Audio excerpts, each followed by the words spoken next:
Advance Sunday क्या है ना? इसके बारे में कुछ आपको बताएंगे। और उससे पहले हम एक बच्चे को थोड़ा सा पढ़ लेंगे, उसके बाद हम इसमें जाएंगे।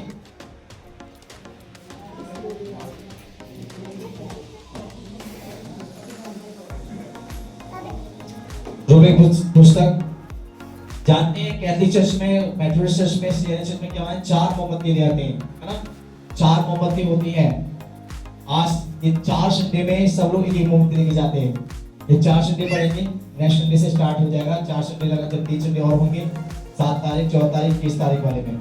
21 तारीख के बाद वो संडे समाप्त हो जाता है ना? आज से लगातार 4 संडे तक लगातार क्या करते हैं, कैथलिक चर्च में जाएंगे, मेथोडिस्ट में जाएंगे, सीएनए में वो मोमबत्ती अपने घर से लेके आएंगे, लाल कलर की, व्हाइट नहीं होती है। आज के दिन रेड होगी, फिर अगले वर्ष में व्हाइट होगी, उससे अगले संडे जाएंगे तो एक ग्रीन कलर की होती है, उससे अगले संडे जाएंगे तो एक येलो कलर की होती है। 3 कलर 4 कलर की मोमबत्ती लेके जाना पड़ता है। पर हम लोग ऐसे मोमबत्ती को नहीं मानते, है ना? हम इस प्रकार की मोमबत्ती को मानते नहीं है। पर वो मोमबत्ती क्या करते हैं, उसके होल्डर के पास अपनी प्रतिज्ञा मानते हैं, उस दिन वायदा करते हैं, उनके साथ मोमबत्ती के लगाते हैं और लगाकर उस मोमबत्ती से क्या वायदा करते हैं, उनके साथ बोलते हैं। ये वचन मोमबत्ती के परे है, मतलब मोमबत्ती के लिए नहीं है, वचन उसके बारे में है। पढ़ेंगे थोड़ा सा रोमियो की पत्री 15 का 13। उसके बाद हम प्रभु के नाम से चलेंगे आगे। परमेश्वर जो आशा का दाता है, तुम्हें विश्वास करने में सब प्रकार के आनंद और शांति से परिपूर्ण करे, कि पवित्र आत्मा की सामर्थ्य से तुम्हारी आशा बढ़ती जाए। बस जानते हैं, ये पहले दिन एडवांस संडे का पहला दिन जो होता है, पहली मोमबत्ती लगाने का ये वायदा है कैथलिक चर्च के अंदर, अदरवाइज जो मेनलाइन चर्च है उनके अंदर। बट परमेश्वर का वचन क्या कहता है, हमारी तुम जगत की ज्योति है ना? बाइबल में क्या बोलेंगे परमेश्वर ने कि तुम जगत की क्या हो, ज्योति हो। और जो नगर पहाड़ में बसा होता है वो छिप नहीं सकता। कोई इंसान ज्योति दिया जलाकर किसी नीचे स्थान पर नहीं रखता है, वो हमेशा ऊंचे स्थान पर रखता है कि लोग उसके द्वारा प्रकाशमान होने पाए। हालेलुया। इसलिए परमेश्वर ने मुझे और आपको क्या बनाया, ज्योति बनाया। और ये ज्योति का एडवांस संडे का जो मेन रीजन है वो है प्रकाशमान होना।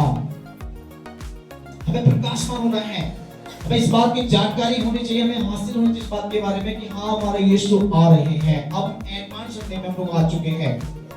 आज से 4 संडे लगातार एडवांस संडे में रहेंगे। यीशु मसीह की आने के बारे में जानकारी हमारी होनी चाहिए कि परमेश्वर जो हमारी आशा है, हमारा विश्वास है, वो कैसा होना चाहिए।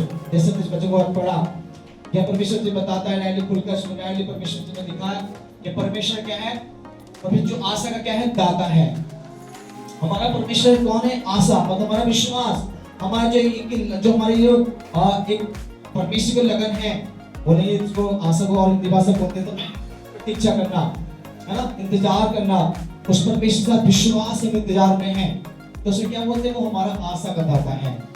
वो एक दिन मेरी आशा को पूरा जरूर करेंगे। और इस बात को मैं याद रखें, हमारी आशा क्या है, हमारी आशा है कि यीशु मसीह एक दिन आएंगे और मुझे यहाँ से लेकर जाएंगे।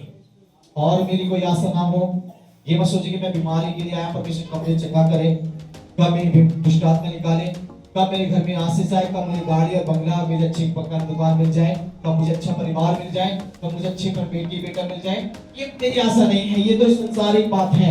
और इस चीज के लिए बाइबल नहीं कुछ कहती है, इस बात को कहते हैं केवल विश्वास करो। तो इस बात के लिए हम विश्वास से और उसके कामों में, उसकी बातों में जब लगे रहते हैं, सारी इच्छा परमेश्वर पूरी कर दें। देखिए एक जिस गाड़ी के लिए अभी बताया था बहन के लिए, उसने उस गाड़ी के लिए नहीं बोला, उसको पता भैया गाड़ी नहीं है, भैया गाड़ी इस प्रॉब्लम है, तो फिर तो गाड़ी तैयार की और परमेश्वर आशा दी धीरे धीरे कैसे मुझे मिलेगा, और फिर उसे देने वाला है ना। और एक फोन भी तुरंत दिया है ना, इस फोन के लिए अभी आपको मिठाई देंगे। अभी मैंने बताया, भूल गया था इस फोन के बारे में। अब मैंने नाइट कल रात में फोन किया है, मतलब स्टार्ट किया है ना, बात बताइए। परमेश्वर आशीष देने की स्टार्टिंग हमारी जो भूखे दास आए तो भूखे लाभ से एक अच्छी आशीष स्टार्ट हो गई। मैं नहीं कह रहा कि बस आशीष में थी, ये कुछ भी नहीं है, मतलब ये बिल्कुल बेकार है। गाड़ी बंगला घर मकान फोन कुछ भी हमारे लिए मायने नहीं रखता। ये तो चीजें ये नष्ट की तरफ है और इनसे हमारा कोई भी फायदा नहीं है, इनसे हमारा कोई देना नहीं। पर सब कुछ जो है वो महत्वपूर्ण बात है, परमेश्वर के आशीष को पाने का मतलब है उसमें बना रहना। हालेलुया। सबसे बड़ी और मुख्य आशीष हमारे जीवन में क्या है? प्रभु के साथ बने रहना। दुनिया रूठे रूठने नहीं दीजिए मेरे लोगों, छूटती है छूटने दीजिए मेरे लोगों। चाहे लोग हमें अच्छा बोले बुरा बोले से कोई फर्क नहीं पड़ता है। मेरा परमेश्वर की निगाह में हम अच्छे रहें, ये मेरे लिए बड़ा बात है। हालेलुया। हम उसके जब बने जब रहते हैं, बच्चे में लिखा हुआ है, जब पढ़ते हैं यूहन्ना सुसमाचार उसका 15:5 में क्या लिखा? उसमें तुम मुझ में बने रहो और मैं तुम में। और उसमें जो डाली दाखलता बनी नहीं रहती है वो अपने आप से नहीं फलती, इसलिए यदि तुम मुझ में ना बने रहे तो फल नहीं सकते। हालेलुया। इसलिए वो कहता है तुम मुझ में रहो, बने रहो, मैं तुम में बना रहूंगा। आज प्रभु के साथ बने हुए हैं, हमारा प्रभु हमारे साथ बना रहेगा, और जब उस पे बने रहेंगे हम फलवंत होते चले जाएंगे। हालेलुया। हम पूछ नहीं, परमेश्वर बनाएगा, ये गारंटी है, विश्वास है बाइबल के द्वारा। और ये बाइबल वचन में बताता है, इसमें लिखा हुआ है कि तुम्हारा जो आशा का दाता है वो क्या करने वाला है तुम्हारे लिए। उस पर एक बार पढ़े बेटा। परमेश्वर जो आशा का दाता है तुम्हें विश्वास करने में सब प्रकार के आनंद और शांति से परिपूर्ण करे कि पवित्र आत्मा की सामर्थ्य से तुम्हारी आशा बढ़ती जाए। बेस्ट में लिखा हुआ है कि वो आशा का दाता है, तुम्हारी क्या करें? सबसे पहले विश्वास करने में तुम्हारे सब प्रकार के आनंद को क्या करें और शांति से परिपूर्ण करें। पहले नंबर हमारा आशा का हमारे क्या करेंगे? हमारे विश्वास के द्वारा। हमारे विश्वास जो हमारे जैसे मेरा विश्वास है उसी प्रकार हमारे विश्वास के द्वारा परमेश्वर हम सब प्रकार का आनंद और शांति से क्या करेंगे? परिपूर्ण, मतलब भर भर देंगे। परमेश्वर दुखों की संसार की क्लेश में रहने नहीं देगा मुझे आपको। वो संसार क्लेश को निकालने वाला परमेश्वर है, दुख से निकाल के सुख पे लाने वाला परमेश्वर है। वो आनंद से भरपूर करने वाला है। फिर मैंने कल एक स्टेटस लगाया कि प्रभु के पास में कहां जाएं। एक स्टेटस में लगाया था कल कॉन्ट अपने व्हाट्सएप पर, हम कहां जाएं प्रभु? आनंद की भरपूरता, आनंद जीवन की भरपूरता तेरे पास है ना? हम किसके पास जाएं? संसार में कौन हमें खुश कर सकता है? संसार में कौन हमें आनंद दे सकता है? संसार में कौन है जो हमें आनंद की बात कर सकता है? पहले सब लोग दिखावटी और झूठे हो सकते हैं, और हमारा परमेश्वर के पास आनंद की भरपूरी है। हालेलुया। उसके पास अनंत काल की आशीषें हैं, और जब मेरा उसके पास आते हैं वो हमें आशीष दे देता है। इसलिए आज जो एडवांस संडे का पहला मीनिंग है वो है परमेश्वर के पास आना। उस एडवांस संडे के अंदर प्रभु के साथ में रहने का वायदा है कि प्रभु में आस्था का दाता है, और विश्वास करता हूं कि तू ही है मेरे विश्वास के द्वारा शांति और हर प्रकार के आनंद से परिपूर्ण करने वाला, और साथ में पवित्र आत्मा से भरने वाला परमेश्वर है। इसमें लिखा हुआ है ना? और इसमें लिखा है और उसमें की पवित्र आत्मा की सामर्थ से तुम्हारे क्या करें? आशा बढ़ती जाए। पवित्र आत्मा की सामर्थ, उसका अभिषेक जो मुझ में है, परमेश्वर में मेरी आशा और बढ़ती जाएगी, मजबूत होगी, कमजोर नहीं होगी। हम पीछे की तरफ नहीं, हम लोग आगे की तरफ बढ़ते जाएंगे, खुदा के नाम की महिमा करते जाएंगे। केवल ये बात थी, और मैं 2-4 बातें और बताकर जल्दी समाप्त करेंगे, जहां से मैंने लिखते हुए आप लोगों के साथ रहेंगे। और हम देखेंगे कि एडवेंट संडे के बारे में 2-3 बातें और देखना चाहेंगे। एडवेंट संडे का मेन मुख्य बातें क्या है? तो ये 4-5 बातें हैं। सबसे उसके मुख्य संडे का जो अर्थ है वो है सबसे प्रथम आगमन, यानी कि परमेश्वर के साथ में रहना। पहला नंबर है क्या है? परमेश्वर के साथ में रहना। ये प्रभु के साथ में वायदा करना है। जैसे हमको बताया था कि कैथोलिक चर्च के अंदर, मेट्रो चर्च के अंदर, सीएनए चर्च में क्या करते हैं? एक कैंडल लेके जाएंगे और वो कैंडल लगा सकोगे तो वायदा करते प्रभु मैं तेरे साथ में हमेशा रहूंगा। ये पहला वायदा लोग करते हैं। दूसरा वायदा क्या है? दूसरा वायदा होता है कि परमेश्वर मैं हमेशा आपको ही याद करता रहूंगा। हमेशा, यानी कि इसका ध्यान करना। याद का मतलब उसको हमेशा ध्यान रखना, उसके जीवन में हमेशा उसको ध्यान करते रहना कि वो कोई दुनिया में ना कोई हो ना हो, पर तू ही मेरे लिए सब कुछ है। तीसरा नंबर होता है दीनता बनना। अपने आप को हम छोटा बनाकर आपके संग चलेंगे, ये तीसरी बात है। चौथा बात होता है उसके साथ में क्या है? हम परमेश्वर तेरी हर एक बातों में परिपूर्ण होकर आपकी सहभागिता में चलेंगे। ये 4 बातों के द्वारा एडवांस संडे को हम मानते हैं। एडवांस संडे का मीनिंग यही है कि 4 बातों में जब रहते हैं हम अपने जीवन में उस बात को याद रखते हैं, हमें विश्वास है कि तू आएगा और हमें ऐसे लेकर जाएगा। हम दूसरे आगमन से डरने वाले नहीं है। हम यीशु मसीह के आने के टाइम में डरने की जरूरत नहीं है, क्योंकि हमें तो विश्वास है। हम डरेगा वो व्यक्ति जो जीवन ठीक नहीं रखता। डरेगा वो व्यक्ति क्या में से क्या होने वाला है, वो व्यक्ति घबराएगा जिसने अपने जीवन को इन दिनों ठीक जीवन नहीं जिया, जो अपने आप को विश्वास योग्यता में नहीं रखा, संसार की बातों में नहीं है कि ना जाने कुछ भी हो सकता है ना। और जो विश्वास में बने हुए, पवित्र आत्मा से भरे हुए, बच्चे में चलने वाले, उसके साथ रहने का वायदा कर चुके, उसकी पवित्र आत्मा में परिपूर्ण होकर चलने के लिए वायदा कर चुके, वो व्यक्ति कभी भी ना डरेगा। हालेलुया। उसे ये खुशी होगी कि यीशु आ रहा है और मैं संसार को छोड़ कर जाऊंगा, बड़े आनंदित हो जाएगा वो व्यक्ति। समझ आ रहा क्या मतलब? समझ मारे इस बात के लिए ये 4 बातें इसलिए मैं आपको बताने के प्रयास में हूँ। इस बात को याद रखिएगा, खुदा के कलाम से परमेश्वर की आत्मा इस बात को बताती है कि हमें अपने जीवन में इन बातों को हमेशा याद रखना है कि हम संसारिक नहीं है, हम दुनियावी नहीं है, हम दिखावटी नहीं है, हम किसी भौतिक बातों में रहने वाले नहीं है, हम आत्मिक और परमेश्वर के उस परमेश्वर के राज के लोग हैं, उसके चुने लोग हैं, उसके बुलाए हुए लोग नहीं है। अपने जीवन में मैं सोचिए मैं बुलाया हुआ व्यक्ति नहीं हूं, मैं परमेश्वर के साथ उसका चुना हुआ व्यक्ति हूं और मुझे इसके साथ जाना है, ये मेरा विश्वास है। और जब इस प्रकार का विश्वास आपके जीवन में होता है तो अपने जीवन में निराशा, कलेश, चिंताओं से आप क्या होंगे, पर क्या होंगे, आप दूर हो जाएंगे। निराशा आपके जीवन में हमेशा नहीं रहेगी, कलेश आपके पास हमेशा नहीं रहेगा, चिंता आपके पास हमेशा नहीं रहेगी, आएगी जरूर, पर आपको इस बात से परिपूर्ण नहीं होगा क्योंकि आप किससे परिपूर्ण हैं, पवित्र आत्मा से, उसकी आशा से परिपूर्ण है। हालेलुया। उसके बातों से परिपूर्ण है और जब उसकी बातों से परिपूर्ण रहेंगे आप विश्वास में बढ़ते जाएंगे। खुदा कलाम कहता है, एक बात और बोलकर पढ़ेंगे उसके बाद आगे चलेंगे। यिर्मयाह 30:11 यिर्मयाह की पुस्तक उसका 29 अध्याय और उसकी 11 इसमें भी परमेश्वर आपको एक बात बताते जो एडवांस संडे में है आज 29:11 पढ़ेंगे।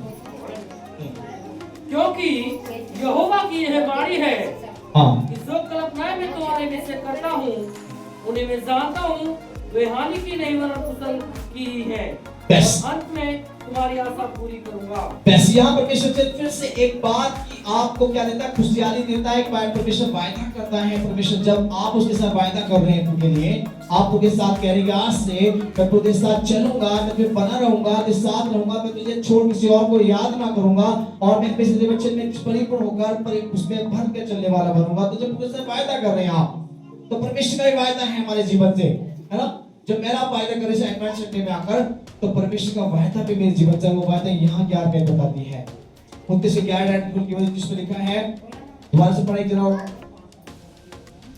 यहोवा की ये वाणी है, हाँ। जो कल्पनाएं मैं तुम्हारे विषय करता हूँ, हाँ। उन्हें मैं जानता हूँ, हाँ। वे हानि की नहीं वरन कुशल ही की है, हाँ। और अंत में तुम्हारी आशा पूरी करूंगा। बस यहाँ परमेश्वर कहता है कि जो कल्पना आपके विषय में परमेश्वर हमारे विषय में करता है वो हानि की नहीं है, वो परमेश्वर में हमें डरने की नहीं। मैंने बोला डरने वाली बात नहीं, उसने मेरे लिए कल्पना बनाई हुई है, एक योजना तैयार की हुई है, वो जानता है मेरे विषय में क्या मेरे लिए करना चाहते हैं, वो बाइबल में लिखा हुआ है। जो कल्पना उसने मेरे बना के लिए तैयार करके खड़ी की हुई है, जो मैं नए साल में देने जा रहा है परमेश्वर 2026 के अंदर, याद रखिएगा 2026 आने वाले जो साल है, 1 महीने बाद 31 दिन के बाद में आप उस साल को देख पाएंगे अपने जीवन के अंदर। और ये वायदा परमेश्वर अभी आपको कर रहा है, बोले कि जो विषय में तुम्हारे लिए मैं कल्पना तैयार की हुई है वो हानि की नहीं, नुकसान की नहीं है, प्रॉब्लम्स वाली नहीं है, पर वो तुम्हारी कुशल की है। हालेलुया। और जब कुशल की है तो याद रखिएगा परमेश्वर आपके जीवन में कहता है वो अंतिम समय में तुम्हारी आशा को क्या करेगा, पूरा करेगा। अभी उपदेश के रोमी के पत्र के 13 को पढ़ा था, है ना। वो हमारा आशा का दाता है। वो कौन है मेरे लिए, वो आशा का दाता परमेश्वर है। वो साधारण इंसान नहीं है, कोई मामूली इंसान के पास नहीं है। मेरा किसी मामूली इंसान की आराधना प्रार्थना नहीं कर रहे, मेरा उस परमेश्वर की आराधना करते हैं। उस परमेश्वर मेरा विश्वास है जो आशा का दाता है। हालेलुया। वो आशा का दाता जो है, इसलिए वो मेरे लिए क्या करेगा, सब प्रकार के आनंद से मेरे विश्वास के द्वारा शांति से परिपूर्ण करेगा। मुझे आनंद देगा परमेश्वर, मुझे शांति देगा परमेश्वर। जिन बातों से आज मैं चिंतित हूँ, जिन बातों से मेरे घर में आज प्रॉब्लम्स हैं, बीमारी हो, टेंशन हो, पारिवारिक जीवन में, अपने व्यक्तिगत जीवन में जो प्रॉब्लम्स चल रही होंगी, उन बातों से आजाद भी होती होगी शायद, पर परमेश्वर का वायदा है मैं तुम्हें शांति दूंगा। हालेलुया। और जिससे आज मुझे आनंद नहीं हो रहा, मैं लगता है कि बार में सोचते ही संसारिक भौतिक बातों में जाकर डिस्को डांस कर डीजे पर नाच कर थोड़ा सा आनंद मिलता है, और बाद में कलेश भी होता है। हालेलुया। पर परमेश्वर कहता है उससे बढ़कर मैं तुम्हें आनंद दूंगा, परिपूर्ण करूंगा पूरी फुल पावर से। उसको थोड़ा सा आनंद, हाँ थोड़ा सा सही तो लग रहा है, थोड़ा सही नहीं, तुम सब फुल बोलने से पूरा क्या परिपूर्ण करेगा, मतलब फुल टाइम आपके जीवन में हमेशा का आनंद आपको देंगे। इसलिए बाइबल बताती है हमारे विश्वास के द्वारा, मेरे विश्वास, हम सबका विश्वास, जो उनके साथ में हम रहते हैं, उसके साथ चलते हैं, जीवन को डेडिकेट करे हुए हैं, याद रखिएगा जैसा मेरा विश्वास होगा वैसे मेरे लिए परमेश्वर करने जा रहे हैं। आने वाले साल 2026 जो मुझे देने जा रहे हैं, और इस साल जो प्रभु में मिलने वाला है वो मेरे विश्वास से मिलेगा, पास्टर के कहने से नहीं मिलेगा। आपके लिए हर साल हम तो नाइट प्रेयर में क्या करते हैं कि दिसंबर में भविष्यवाणी करते हैं, आपके लिए प्रेयर करते हैं, है ना। आपको लगता होगा कि पास्टर जी बोल दिया मेरे साल पूरा होगा, नहीं, पास्टर जी के कहने से नहीं पूरा होने वाला, आपके विश्वास से वो बात पूरी होगी। अगर आपका विश्वास परमेश्वर मजबूत है तो पूरा होगा, अगर आपका विश्वास डगमगा रहा है, आपका विश्वास कमजोर है तो कदापि पूरा नहीं होगा, बिल्कुल पूरा होने वाला नहीं है। याद रखिएगा मेरा विश्वास कैसा है, इसलिए अपने जीवन में विश्वास रखना है। ये जो उन्होंने कल्पना बनाई हुई है वो मेरे विश्वास पर डिपेंड है।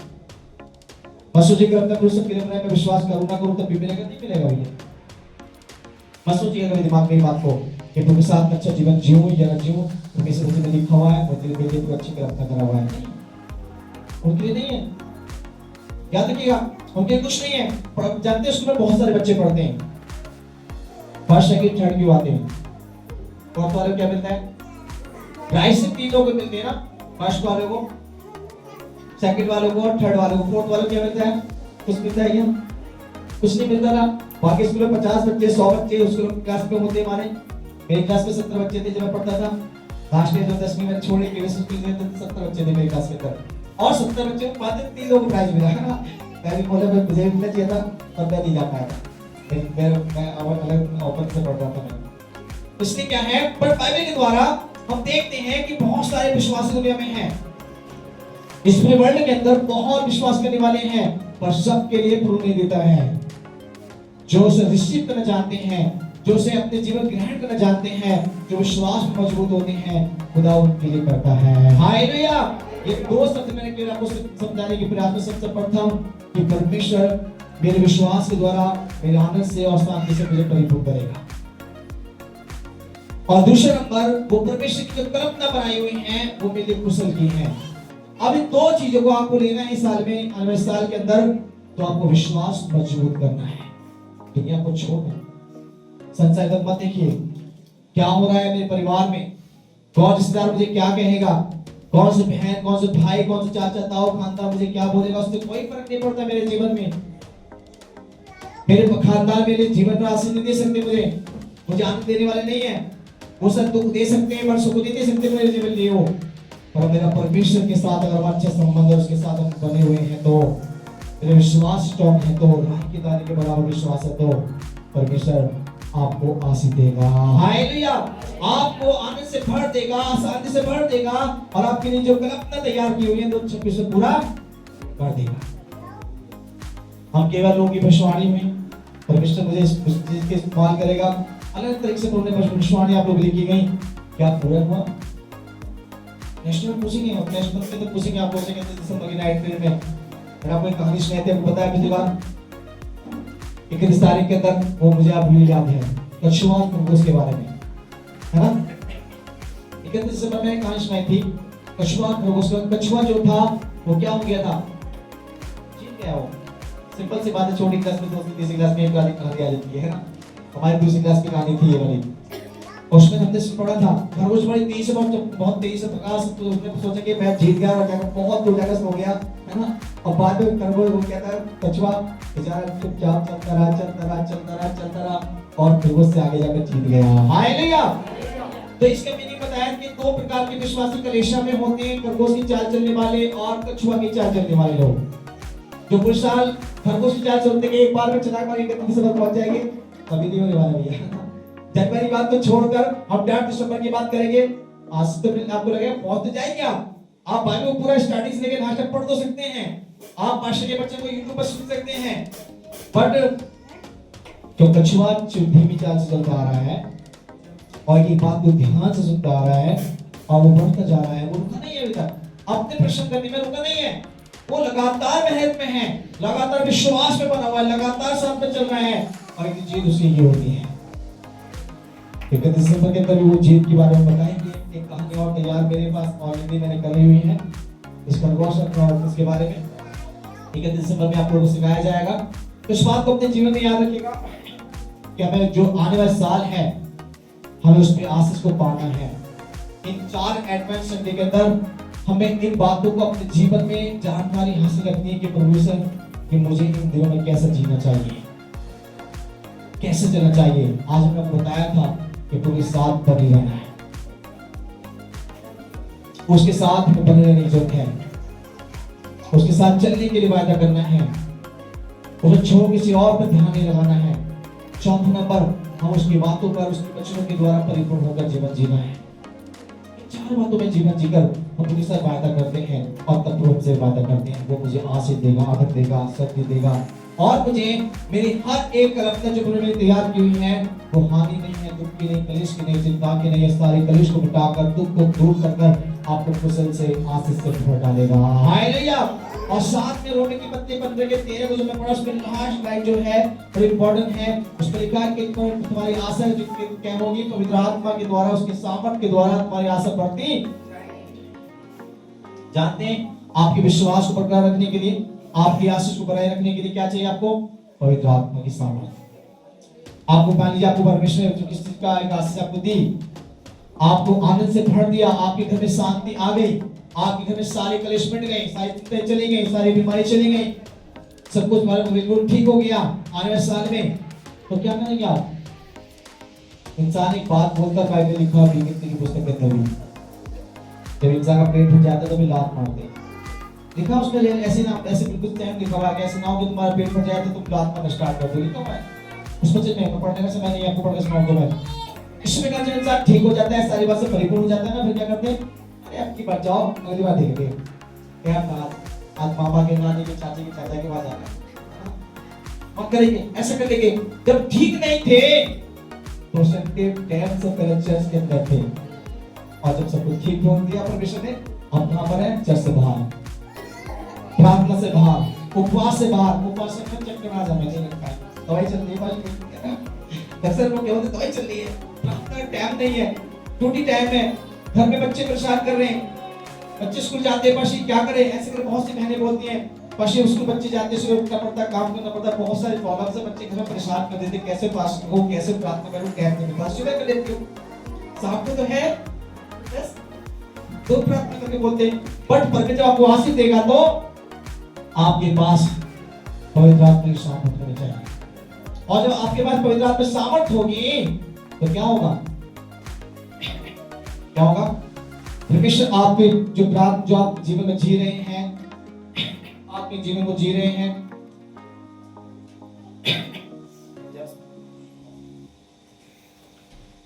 उस बात पर तो ध्यान देंगे।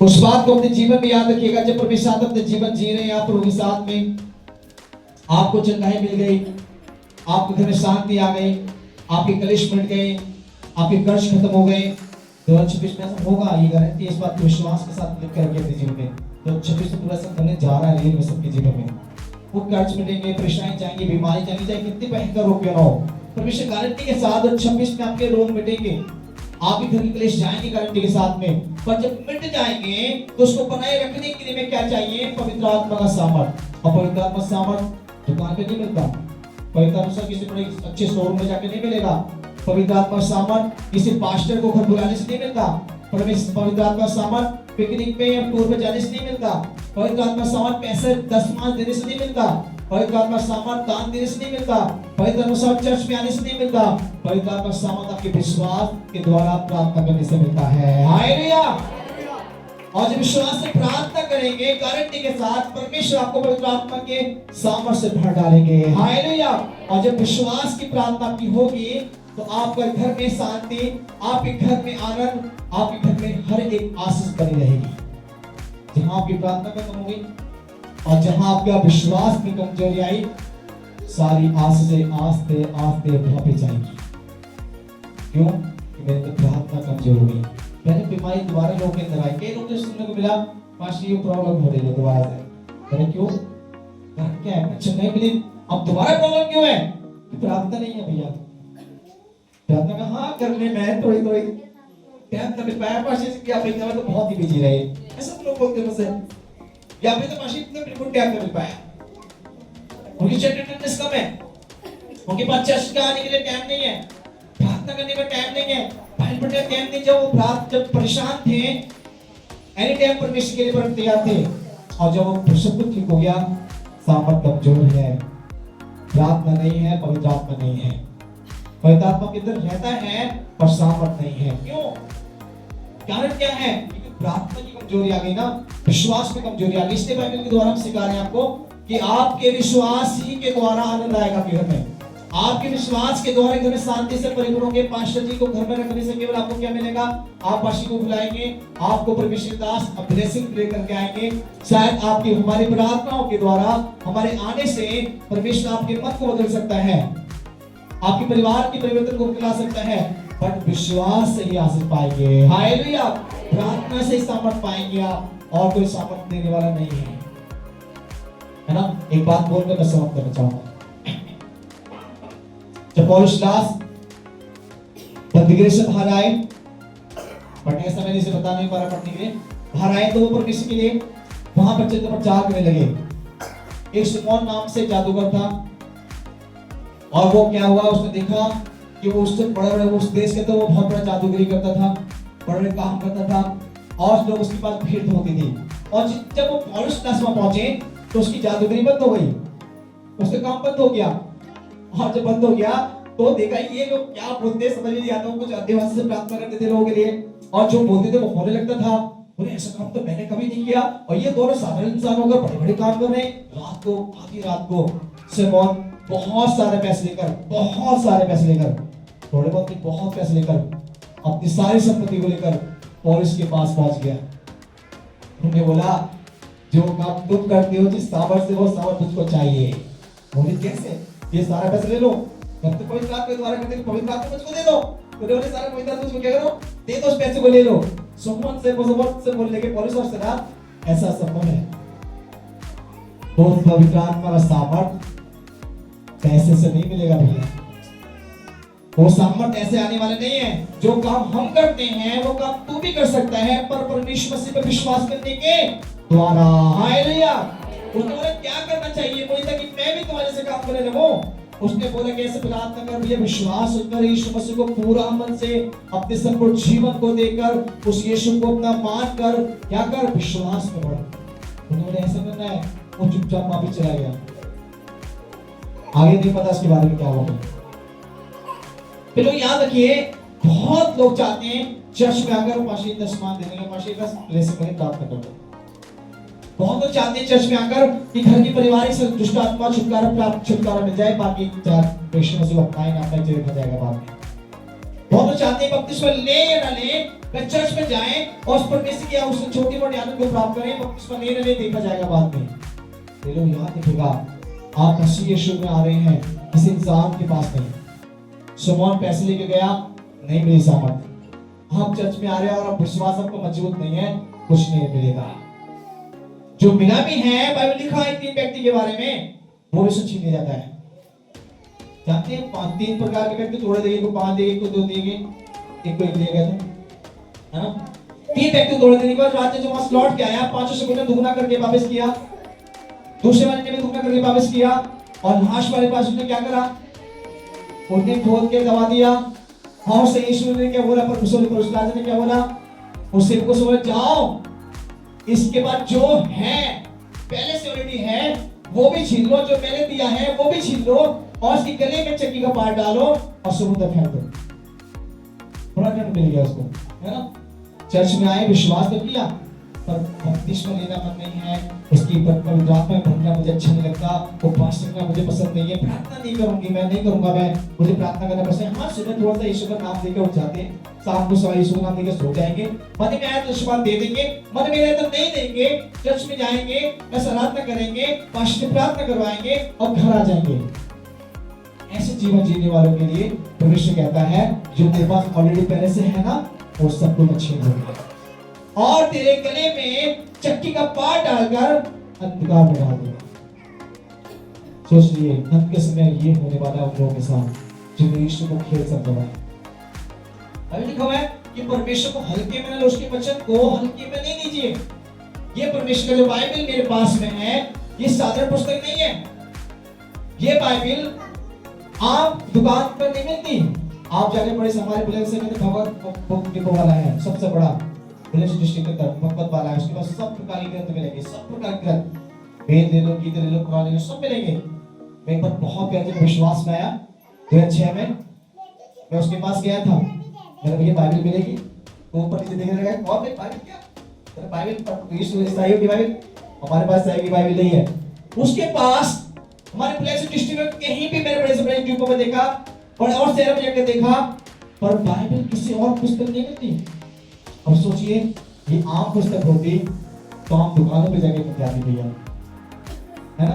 क्योंकि आप ट्राई करते हैं कि हम जिस भी शहर से हैं हम लोग, पूरे ऑल वर्ल्ड में सिर्फ विदेशी कंट्री छोड़ विदेशी कंट्री तो मिलती है, हमारे इंडिया के अंदर नहीं मिलती आम दुकानों पर। और सबसे ज्यादा बिकती भी यही है। हिंदुस्तान के अंदर जानते हैं सबसे ज्यादा धर्म पुस्तकों में बिकने वाली पुस्तक कौन सी है? बाइबल, सबसे ज्यादा। और लोग उसे सबसे ज्यादा पढ़ते भी हैं। हम सोचते हम नहीं पढ़ रहे तो इसको दूसरा नहीं पढ़ रहा। आप याद रखो, हम नहीं पढ़ रहे, हमसे दुनिया जाति के लोग इसको पढ़ते हैं। कौन किसी लोग इसको अपने घर में रखकर पढ़ते हैं? तो मालूम है कि बाइबल में ही सत्य है।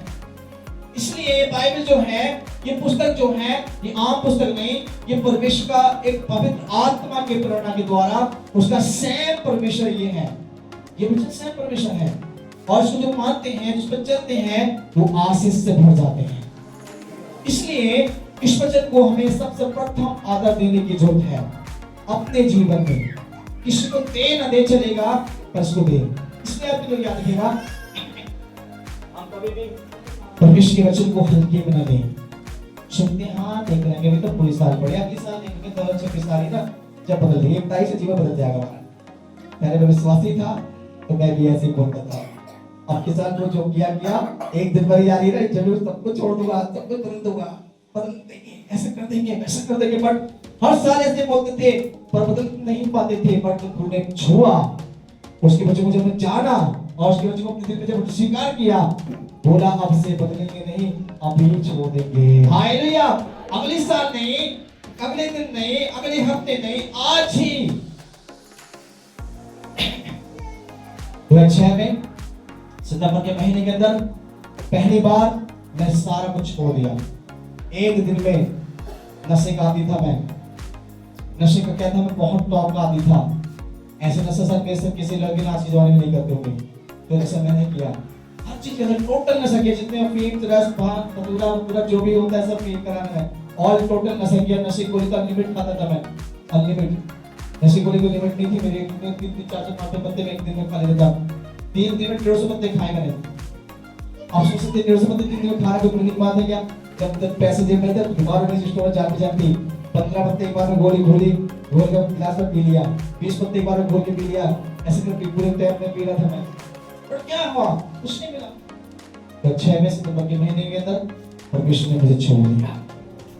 और मैं हर साल बोलता कि मैं अपनी साल बदलूंगा, आपकी बात देखूंगा कि साल 1 तारीख को छोड़ दूंगा, 1 तारीख को छोड़ दूंगा। बट मैं कई साल बीत गया था ना। वैसे चाहे इस साल अगले साल के वायदे नहीं कर रहा, प्रभु इस साल ही, आज ही, इसी वक्त ही मैं छोड़ूंगा। हालेलुया। स्टीफन पास्टर स्टीफन के पास दिल्ली से 5 नंबर गली में डी ब्लॉक के अंदर चर्च में गया, विश्वास के साथ उनसे प्रार्थना की। उस दिन से मेरा जीवन आत्मा बदल गया। छुआ भी नहीं, मैं इसको सब बैठना पसंद भी नहीं करता, बात करना पसंद नहीं करता।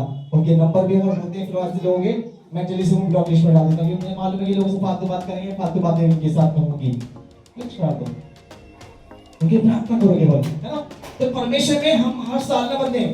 परमेश्वर में हम हर दिन न बदले, निर्णय लें कि ब्रो आज से मैं अपने आप को क्या कर रहा हूँ, डेडिकेट कर रहा हूँ। अभी से, इसी दिन से मैं सब कुछ पुरानी बातें छोड़ रहा हूँ ब्रो, और नई बातों में जीवन जीऊंगा। जब कोई सब वायदा आप करेंगे तो खुदा का वायदा भी आपके लिए है। यिर्मयाह 11:11 में वो तुम्हारी कुशल की कल्पना बना रहा है। एक आशीष भरी कल्पना तैयार की 2026 के लिए, एक नई चीज आपके लिए रखी हुई है, उन्होंने नई नई बातें तुमने आपके लिए, नया अभिषेक आपके लिए रखा हुआ है, नया सामर्थ तुमने रखा हुआ है, नए पवित्र आत्मा का अभिषेक आपके अंदर आएगा। और परमेश्वर यीशु के पत्र में लिखा हुआ है कि वो मासूम में तुम आप पत्थर मिलते हुए निकालकर आपको मासूम में देगा, आपको पवित्र आत्मा से भर देगा, ताकि पवित्र में आराधना प्रार्थना उसमें नाचते गाते रहने वाले हो जाओ। तो मिलेंगे आपके लिए ऐसा, जब तुम इस बात आप वफादार, ईमानदार, विश्वास और जीवन जीने वाले होंगे। समझ आया तो समझ आया? इसलिए प्रिय लोगों, अपने जीवन में रोमी 15:13 और यिर्मयाह 29:11 याद रखिए अपने जीवन में। एडवांस सुनने का पहला फायदा है ये हमारे जीवन का, और खुद का फायदा भी पहला है। अगले संडे में आपको और बताऊंगा कि परमेश्वर दूसरा फायदा क्या हमारे जीवन में करेगा। परमेश्वर तुम दूसरा फायदा भी हमारे करेंगे अगले संडे। इसलिए संडे तक ये आपको आशीष करने पाए। सब जय मसीह।